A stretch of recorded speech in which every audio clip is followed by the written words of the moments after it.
السلام علیکم ورحمۃ اللہ وبرکاتہ۔ الحمد للہ رب العالمین والعاقبۃ للمتقین والصلاة والسلام على سید اشرف الانبیاء والمرسلین وعلى آلہ الطیبین الطاہرین واصحابہ اکرمین الاکرمین اجمعین، اما بعد فقد قال الله تبارك وتعالى في القرآن المجيد والفرقان الحميد: فأعوذ بالله من الشيطان الرجيم، بسم الله الرحمن الرحيم، وآت ذا القربى حقه والمسكين وابن السبيل ولا تبذر تبذيرا، صدق الله العظيم۔ قال الله تبارك وتعالى في شأن حبيبه تعظيما وتكريما: إن الله وملائكته يصلون على النبي يا أيها الذين آمنوا صلوا عليه وسلموا تسليما، اللهم صل على سيدنا محمد وعلى آله وأصحابه أفضل صلواتك وعدد معلوماتك وبارك وسلم۔ تمام حمد و تعریف اللہ رب العالمین کے لیے ہے جو ساری کائنات کا خالق و رازق ہے، اور لاکھوں کروڑ درود و سلام آخری دو جہاں تاجدار مدینہ احمد مجتبی محمد مصطفیٰ صلی اللہ علیہ وسلم پر، جن کو اللہ رب العزت نے دونوں جہانوں کے لیے رحمت بنا کر بھیجا۔ حاضرین کرام، ابھی خطبے کے دوران قرآن مجید فرقان حمید کی جس آیت مقدسہ کی تلاوت کی گئی، اس میں اللہ تبارک و تعالیٰ کا ارشاد ہے کہ اور رشتہ داروں کا حق ادا کرو، ایسے ہی مسکینوں اور مسافروں کا حق ادا کرو، ولا تبذر تبذیرا، اسراف کرنا کر کے اسراف نہ کرو۔ آقا کریم صلی اللہ علیہ وسلم نے ارشاد فرمایا کہ تمہارے اپنے پڑوسی کا بھی تم پر حق ہے۔ حاضرین کرام، اس آیت کریمہ میں بے شمار مضامین ہیں۔ یہ آیت کریمہ اپنے دامن میں بے شمار مضامین کو لیے ہوئے ہیں کہ رشتہ داروں کے حق ادا کرنے کا حکم دیا جا رہا ہے، پڑوسیوں کا حق ادا کرنے کا حکم دیا جا رہا ہے، اور ایسے ہی والدین کے حقوق کی ادائیگی، اولاد کے حقوق کی ادائیگی، بیوی کے حقوق کی ادائیگی، اور اسی طرح جتنے لوگ تمہارے ذمے ہیں ان تمام کے حقوق کی ادائیگی کی طرف اس آیت کریمہ میں توجہ دلائی جا رہی ہے۔ اور یاد رکھیں کہ حقوق کی دو قسمیں ہیں، ایک ہے حقوق العباد اور دوسرا حقوق اللہ۔ حقوق اللہ یعنی جیسے ہم نماز پڑھتے ہیں، روزہ رکھتے ہیں،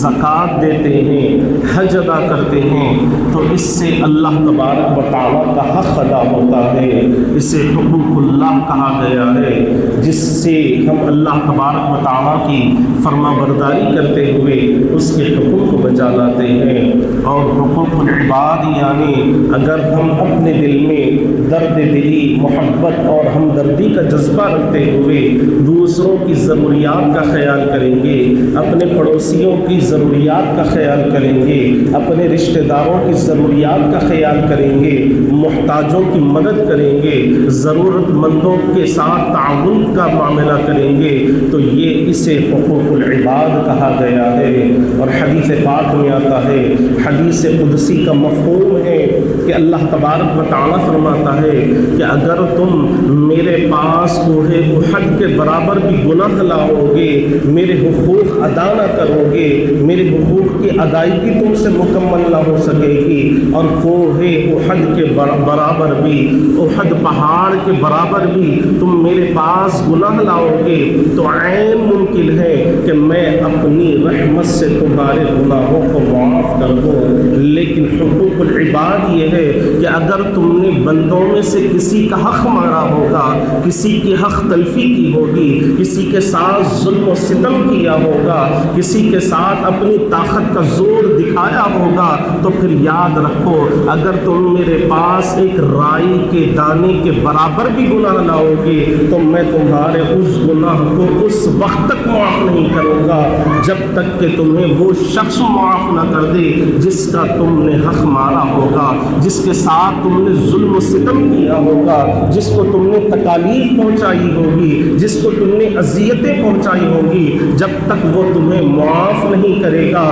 تو میں تمہارے ایک رائی کے دانے کے برابر بھی گناہ کو معاف نہیں کروں گا۔ تو حاضرین کرام غور فرمائیں کہ آقا کریم صلی اللہ علیہ وسلم نے حقوق العباد کی طرف زیادہ زور دیا ہے۔ احادیث مبارکہ کا جب ہم مطالعہ کرتے ہیں تو حقوق اللہ کے مقابلے میں حقوق العباد کی ادائیگی پر زور دیا گیا ہے کہ انسان لوگوں کے حقوق صحیح طور پر ادا کرتا رہے، لوگوں کے ساتھ حق تلفی کا معاملہ نہ کرے، اپنے رشتہ داروں کے ساتھ بھی اچھا رہے، اپنے پڑوسیوں کے ساتھ بھی اچھا رہا کرے، اپنے دوست و احباب کے ساتھ بھی اچھا رہا کرے، غریبوں کے ساتھ بھی اچھا رہا کرے، مسافروں کی بھی مدد کرتے رہا کرے، مسکینوں کا بھی تعاون کرتے رہا کرے۔ اسی کو حقوق العباد کہا گیا ہے۔ اور پیارے آقا صلی اللہ علیہ وسلم نے اپنے تمام غلاموں کو یہی حکم فرمایا اور تعلیمات اسلامیہ بھی یہی ہے۔ اور اگر ہم غور کریں گے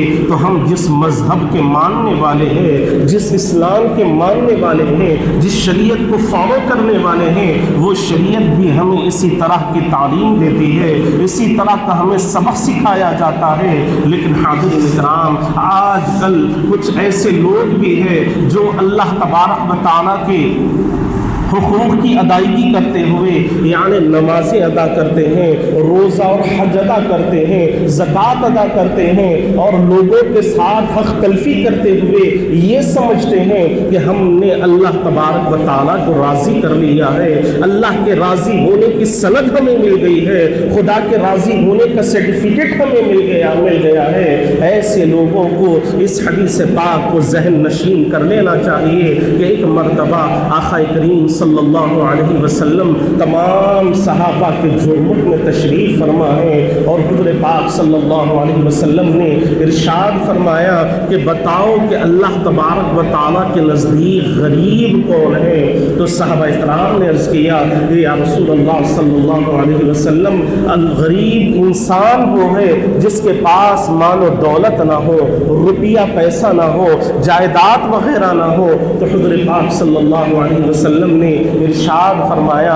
کہ اللہ کے نزدیک یہ شخص نہیں کہ جس کے پاس مال و دولت نہ ہو، جس کے پاس روپیہ پیسہ نہ ہو، وہ اللہ کے نزدیک غریب نہیں ہے، بلکہ اللہ کے نزدیک غریب وہ ہوگا جو کل میدان محشر میں خدا کے سامنے ڈھیروں نیکیاں لے کر جائے گا، نیکیوں کا انبار لے کر جائے گا، نیکیوں کا ڈھیر لے کر جائے گا، اور پھر اللہ کی بارگاہ سے یہ اعلان ہوگا کہ اگر اس شخص نے کسی کی بھی حق تلفی کی ہوگی، کسی کے ساتھ بھی ظلم و ستم کیا ہوگا، کسی کو تکلیف پہنچائی ہوگی، تو اللہ کی بارگاہ سے اعلان ہوگا کہ آؤ اس کی شکایت ہمارے دربار میں پیش کرو۔ اور جیسے ہی اعلان ہوگا تو لوگوں کا ایک ہجوم جمع ہو جائے گا، لوگوں کا ایک مجمع جمع ہو جائے گا، اور لوگ آ کر اللہ کی بارگاہ میں اس کے متعلق شکایت پیش کرتے رہیں گے کہ اس نے فلاں وقت ہمارے ساتھ ایسی تکالیف کا معاملہ کیا ہے، ایسے ایسے ہمیں اذیتیں پہنچائی ہیں،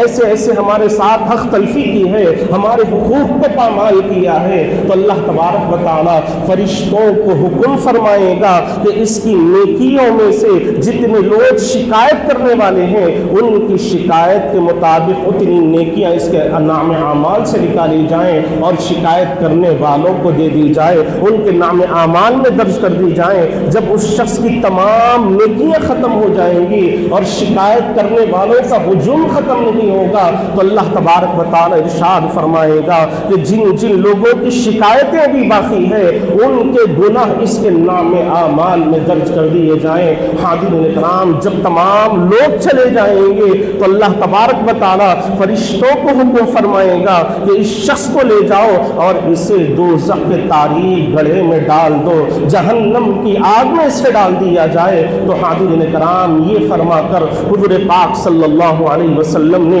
ارشاد فرمایا کہ ایسا شخص اللہ تبارک و تعالیٰ کے نزدیک غریب ہے، ایسا شخص اللہ تبارک و تعالیٰ کے نزدیک غریب کہلاتا ہے۔ تو غور کرنے کا مقام یہ ہے کہ اگر ہم اپنے آپ کو دنیا والوں کے سامنے نیک بنا کر پیش کریں گے، نیکی کرنے کا ڈھونگ کریں گے، اپنے آپ کو شریف بنا کر پیش کریں گے، اور پھر گھروں میں ہو یا رشتہ داروں کے ساتھ ہو ہمارے معاملات اس کے برخلاف ہوں گے، اگر ہم ان کے حقوق کو پامال کریں گے، ان کو تکلیفیں پہنچائیں گے، اذیتیں پہنچائیں گے، تو یاد رکھو کہ اللہ تبارک و تعالی قیامت کے دن ایسے شخص کا لباس اتار دے گا اور اس کے گناہوں کو لوگوں کے سامنے پیش فرمائے گا، اس کے عیوب کو اللہ تبارک و تعالی حشر کے میدان میں تمام لوگوں کے سامنے پیش فرمائے گا۔ حاضرین کرام، اللہ تبارک و تعالی نے ہمیں موقع دیا ہے اور ہمیں آقا کریم صلی اللہ علیہ وسلم کی امت میں پیدا فرمایا ہے، تو ہمیں بھی چاہیے کہ ہم پیارے آقا کو راضی کرنے والے اعمال کریں، اللہ تبارک و تعالیٰ کو خوش کرنے والے اعمال کریں۔ ذرا صحابہ کرام کی زندگیوں کا مطالعہ کر کر دیکھیں کہ جو اسلام قبول کرنے سے پہلے جن کے دل بڑے سخت تھے، دشمنی میں جس کی کوئی مثال پیش نہ کی جاتی تھی، ایک دوسرے کے ساتھ لڑائی جھگڑے میں ایک سے بڑھ کر ایک مقابلہ کرنے والے تھے، لیکن جب یہی لوگ حضور پاک صلی اللہ علیہ وسلم کی صحبت بافیض میں آئے، پیارے آقا کی صحبت بابرکت میں آئے، تو ان کے دل جو پہلے سخت تھے اب موم سے بھی زیادہ نرم ہو گئے۔ جو ایک دوسرے کے ساتھ دشمنی کئی سالوں تک کیا کرتے تھے، کئی نسلوں تک ان کی دشمنی جاری رہتی تھی، ایسے لوگ جب حضور کی صحبت میں آئے تو ایک دوسرے کو معاف کرنے والے ہو گئے، ایک دوسرے کی تکالیف کا خیال کرنے والے ہو گئے، ایک دوسرے کی ضروریات کا خیال کرنے والے ہو گئے۔ تو جب حضور پاک صلی اللہ علیہ وسلم کی صحبت بافیض نے ان کی زندگیوں کو بدل کر رکھ دیا ہے، تو وہی تعلیمات آج ہمارے سامنے بھی ہے، وہی اسوہ حسنہ آج ہمارے سامنے ہے۔ اسلام ہمیں یہی تعلیمات کو دیتا ہے۔ ذرا تاریخ کے پنوں کو الٹ کر دیکھیں کہ ایک صحابی رسول کے گھر میں کہیں سے تحفتاً کچھ گوشت آیا تھا، اور وہ صحابی رسول کے گھر میں خود فاقہ چل رہا ہے، ان کے گھر والوں نے صبح سے کچھ نہیں کھایا ہے، لیکن اس کے باوجود بھی وہ صحابی رسول کا پیارے آقا صلی اللہ علیہ وسلم کی تعلیمات پر عمل دیکھیں کہ انہوں نے وہ گوشت اپنے پڑوسی کے پاس بھجوا دیا، یہ خیال کر کر بھجوایا کہ مجھ سے زیادہ شاید میرا پڑوسی اس کا حقدار ہوگا، اس کے گھر میں بھی فاقہ چل رہا ہوگا، اس کے پاس بھی کھانے پینے کی کوئی چیزیں موجود نہ ہوں گی۔ یہ خیال کرتے ہوئے وہ صحابی رسول نے جو گوشت تحفے میں آیا تھا، حالانکہ وہ خود ضرورت مند تھے، وہ خود محتاج تھے، لیکن اس کے باوجود بھی انہوں نے اپنے پڑوسی کو ترجیح دیتے ہوئے ان کے پاس تحفہ گوشت کا بھیج دیا، اور جب پڑوسی کے پاس وہ تحفہ جاتا ہے تو انہوں نے اپنے دوسرے پڑوسی کا خیال کرتے ہوئے ان کے گھر میں وہ تحفہ بھیج دیا، انہوں نے دوسرے کا خیال کر کے اس طرح وہ پھرتے پھراتے پھر وہی صحابی رسول کے گھر میں وہ گوشت پہنچ جاتا ہے، اور وہ اللہ کا شکر ادا کرتے ہوئے اپنے آپ کو اور اپنے گھر والوں کو اس فاقے سے محفوظ کر لیتے ہیں اور خوب پیٹ بھر کر کھانا تناول فرماتے ہیں۔ تو حاضرین کرام، غور کرنے کا مقام یہ ہے کہ خود صحابی رسول اس چیز کے ضرورت مند تھے، ان کے گھر میں فاقہ چل رہا تھا، لیکن اس کے باوجود انہوں نے اپنے پڑوسی کو ترجیح دی، اپنے پڑوسی کے ضروریات کا خیال فرمایا۔ تو یہی اسلامی تعلیمات ہے، یہی حضور پاک صلی اللہ علیہ وسلم کی تعلیمات ہے، اور یہی حضور سے سچی محبت کرنے والے کی نشانی ہوتی ہے کہ وہ اپنی ضروریات پر دوسرے کی ضروریات کو ترجیح دیتا دیتا ہے, اپنی حاجتوں پر دوسروں کی حاجتوں کو ترجیح دیتا ہے, دوسروں کی مدد کرنے والا ہوتا ہے, دوسروں کے ساتھ شفقت و محبت سے پیش آنے والا ہوتا ہے. حضور پاک صلی اللہ علیہ وسلم کی ساری سیرت مبارکہ سے ہمیں یہی تو پیغام مل رہا ہے. آپ تاریخ کے پنوں کو اٹھا کر دیکھیں کہ طائف کے بازار میں جن شریر لوگوں نے حضور پاک صلی اللہ علیہ وسلم کے جسم مبارک پر پتھر برسائے تھے, آپ کے جسم مبارک کو لہو لہان کر دیا تھا, جسم مبارک سے خون بہ رہا تھا, ایسے موقع پر بھی حضور نے ان کے لیے کوئی بد دعا نہیں فرمائی, بلکہ حضور پاک صلی اللہ علیہ وسلم نے ان کی ہدایت کی دعا فرمائی ہے, ان کے سیدھے راستے پر آنے کی دعا فرمائی ہے, صراط مستقیم پر چلنے کی دعا فرمائی ہے. تو اسلام ہمیں یہی تعلیم دیتا ہے, یہی بتلاتا ہے کہ اگر کوئی تمہارے ساتھ ظلم و ستم کا معاملہ کرے, تمہارے حق کو پامال کر دے, تمہارے حقوق پر قابض ہو جائے, تو تم بجائے اس کے ساتھ دشمنی کرنے کے, اس کا مقابلہ کرنے کے, اپنے تمام معاملات کو اللہ کے حوالے کر دو. جس طرح قرآن مجید میں اللہ تبارک و تعالیٰ کا حکم ہے کہ وَأُفَوِّضُ أَمْرِي إِلَى اللَّهِ, یہ بندہ کہتا ہے کہ مولا میں اپنے تمام معاملات تیرے حوالے کرتا ہوں, میں اپنے تمام معاملات تیرے سپرد کرتا ہوں. وَأُفَوِّضُ أَمْرِي إِلَى اللَّهِ جب بندہ کہتا ہے تو پھر اللہ تبارک و تعالیٰ کی دریائے رحمت میں بھی جوش پیدا ہوتا ہے, اور پھر اللہ تبارک و تعالیٰ ایسے ایسے ذرائع سے اس کے تمام ضروریات کا انتظام فرماتے ہیں کہ بندے کی سوچ بھی وہاں تک نہیں پہنچ سکتی, بندے کا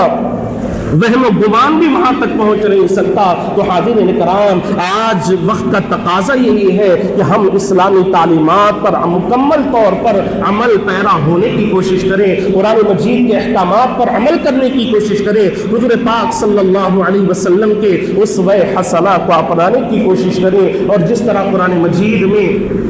حکم دیا جا رہا ہے کہ وَآتِ ذَا الْقُرْبَى حَقَّهُ وَالْمِسْكِينَ وَابْنَ السَّبِيلِ وَلَا تُبَذِّرْ تَبْذِيرًا, کہ تم اپنے رشتہ داروں کا حق ادا کرتے رہا کرو, اپنے پڑوسیوں کا بھی حق ادا کرتے رہا کرو, اور ساتھ ہی ساتھ یتیموں کے ساتھ بھی ہمدردی کیا کرو, مسکینوں کے ساتھ بھی محبت سے پیش آیا کرو, ضرورت مندوں کا خیال کرتے رہا کرو. تو یہی آقا کریم صلی اللہ علیہ وسلم کی تعلیمات بھی یہی ہمیں حکم دیتی ہے, اور اسلامی تعلیمات بھی ہمیں یہی بتاتی ہے. اور ساتھ ہی ساتھ حکم دیا جا رہا ہے وَلَا تُبَذِّرْ تَبْذِيرًا, کہ اسراف مت کیا کرو, حد سے زیادہ خرچے مت کیا کرو. اللہ تبارک و تعالیٰ نے جب تمہیں مال عطا فرمایا ہے تو اس مال کو ضرورت کے مطابق خرچ کرتے ہوئے دوسروں کی مدد کرنے کی کوشش کرو گے, تو پھر اللہ تبارک و تعالیٰ تمہارے مال میں بھی برکت عطا فرمائے گا, اور جو تم دوسروں کے لیے اپنے مال کو خرچ کرو گے